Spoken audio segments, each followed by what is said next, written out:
అని చెప్పిన అందులో ఉన్న వాళ్ళకి అందరు చెప్పిన దావ చేద్దామని చెప్పిన చెప్తే ఆయన రాలేదు.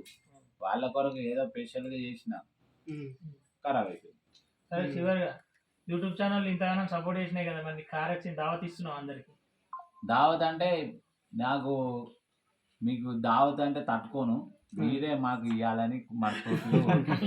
ఇప్పుడు నెక్స్ట్ పల్లవి ప్రశాంత్ విన్నర్ అయ్యాడు, ఏదో కొంచెం ఇంకా గుర్తింపు వచ్చింది కదా, నెక్స్ట్ ఏం చేయబోతున్నాడు? సినిమాలు కానీ ఇలాంటివి ఏమన్నా ప్లాన్? అవి నాకు తెలియదు బాబు. అంటే మీకేమనిపిస్తుంది అని చిన్నప్పటి నుంచి చూస్తున్నారు కదా, నాకు గోల్ ఏంటిది మీకు తెలుసు కదా, ఫైనల్ గా ఇది అవ్వాలి బాబు అని చెప్పి ఉంటాడు. ఏమవుతుంది, ఏం చేస్తాడో నాకు తెలియదు. ఏది చేసుకున్నా నాకైతే వ్యవసాయం మీద నాకు ఎక్కువ ప్రేమ. వ్యవసాయం చేస్తా అంటే నేను ఆయనకు రేపు ఫ్యూచర్లో ఆయనంతకు వచ్చే ల్యాండ్ 2 ఎకరాలు వస్తుందా 2.5 వస్తుందా తెలియదు. వచ్చిన కాడికి ఆయన పేరు మీద రిజిస్ట్రేషన్ చేసి ఇస్తా.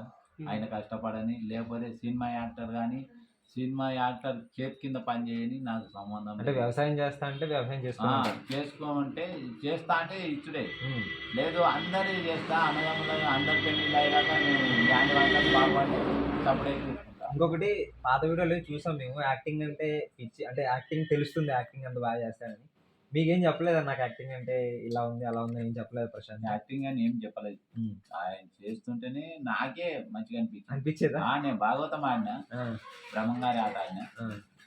ఆడుతుంటే కాలు ఎగురుతుందని ఆలోచన వచ్చి పోనీ డ్యాన్స్ నేర్చుకోరా అన్న, స్విమ్మింగ్లలో ఈత నేర్చుకోరా అన్న, ఈ బాయిల పండి బయటపడితే ఏదో ఒక విధంగా ఎదగాలని అనుకున్నా. యాక్టర్ అయితే హ్యాపీనేనా మరి? యాక్టర్ అయితే సినిమాలో ఏదైనా మనకు ఒక చెడిపోకుంటేనే బాధ ఉంటది, కానీ ఏ పని చేసుకొని ఆయన పోతే ఆయన చేసుకొని బతికి నాకు సంతోషం. అంటే ఒక రైతు బిడ్డ అని చెప్తున్నారు కదా, అంటే బయట చాలా మందికి అంటే ఆయన కామన్ మ్యాన్ కాదు, చాలా రిచెస్ట్, మంచిగా అన్ని విధాలుగా. అంటే మీకు ఎన్ని ఎకరాల పొలం ఉంటుంది మొత్తం? బయట 20-30 ఎకరాలు ఉందని బయట పుకార్లు వస్తున్నాయి. సరే 20-30 ఎకరాలు అన్నారు కదా, మాకు 3 కొడుకులు, 3-5లో 15 3-9 ఎకరాలు, మనిషికి 3 ఎకరాలు ఇచ్చి నాకు 1 ఎకరం అంటే 10 ఎకరాలు ఇచ్చి ఆ ఉన్నదంతా మీకు యూట్యూబ్ ఛానళ్ళలో కానీ పెద్ద ఛానళ్ళలో కానీ అందరికి MRO తోలుకొచ్చి కాగితాలు బయట పెట్టి అవి మీరు తీసుకుపోతారా పేద రైతులకు ఇస్తారా, నేను సంతకం పెడతా. పెట్టలేదు అనుకో నా తలకాయ కూడా ఇస్తాను. బయట అంటుండ్రు అంటే ప్రశాంత్ మామూలు అంటే బాగానే ఉన్నాడు, 20-30 ఎకరాల పొలం ఉంటుంది, కామన్ మ్యాన్ ఎట్లా అవుతాడు అని బయట టాక్. 30 ఎకరాలు ఉన్న వాళ్ళు కాదు కదా మరి, 30 ఎకరాలు ఉన్న వాళ్ళు ఎట్లా అవుతారు?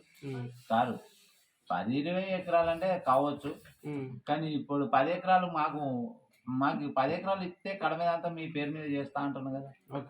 అయిన కాడికి ఇప్పుడు మాకు 10 ఎకరాలు కాదు, ఉండూరు మేము 10 ఎకరాలు కాదు, మాకు ఈ చిల్లరలు ఉంటాయా బీడు భూములు, అవును అదంతా మాదే అనుకుంటే 100 ఎకరాలు కూడా ఉంటుంది. చిల్లరాలు ఉండేటి బీడు భూములు ఉంటాయి కదా, అది మాదే అనుకుంటే ప్రజలంతా మాదే అంటారు కదా. నేను కూడా మాదే అనుకుంటే 100 ఎకరాలు అయితే మా ఊళ్ళో. సరే చివరిగా గెలిపించిన వాళ్ళకు గెలిచిన ఆయనకు ఏం చెప్పాలనుకుంటున్నారు? గెలిపించిన వాళ్ళకు గెలిచిన ఆయనకు ఆ రైతులు కానీ ప్రతి ఒక్కళ్ళు రైతులే, వ్యాపారస్తులు కానీ రైతులు కానీ చదువుకునే పిల్లలు కానీ ఎవరన్నా కానీ వాళ్ళు గెలిపించినందుకు నాకు చాలా సంతోషంగా ఉంది. నాకు మనసు పూర్తిగా వాళ్ళకు ధన్యవాదాలు చెప్తున్నా, వాళ్ళ పాదాభివందనాలు అని కూడా చెప్తున్నా. ఏదన్నా తప్పు మాట్లాడితే యూట్యూబ్లో కానీ ఛానల్లో కానీ తప్పు మాట్లాడితే నన్ను క్షమించమని మనస్ఫూర్తిగా యూట్యూబ్ ఛానల్ వాళ్ళని కూడా కోరుకుంటున్నాను. Okay Babu, thank you.